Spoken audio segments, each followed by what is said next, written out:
สบายดีท่านผู้ชมเนาะ นี่คือบรรยากาศยามมื้อแลงเนาะมาเบิ่งบรรยากาศวันนี้ออกกำลังกายเมื่อยหลายอันนี้คือบึงทันหลวงเนาะท่านผู้ชมเพราะว่าสถานที่บนนี้จะมีคนมาเที่ยวหลายเนาะพี่น้องเนาะ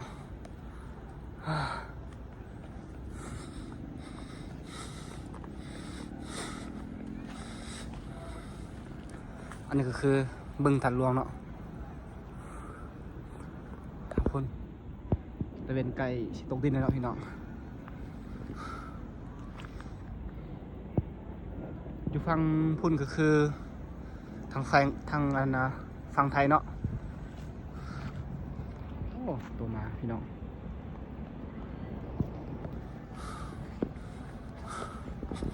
เมื่อไรพี่น้อง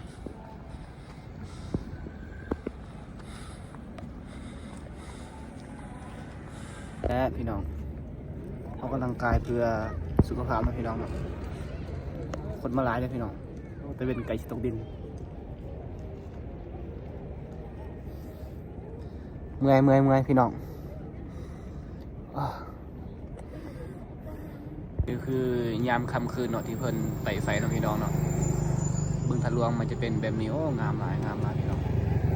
มันจะมีคนมาเที่ยวหลายมายางหลายเนาะตะเวนก็สิตกแล้วมืดแล้วพี่น้องเราจะเห็นตึกคอนโดเนาะเพิ่นจะได้มีการไต่ฟืนไต่ไฟเนาะพี่น้องสำนีก่อนเด้อพี่น้องคลิปจบเท่านี้แหละ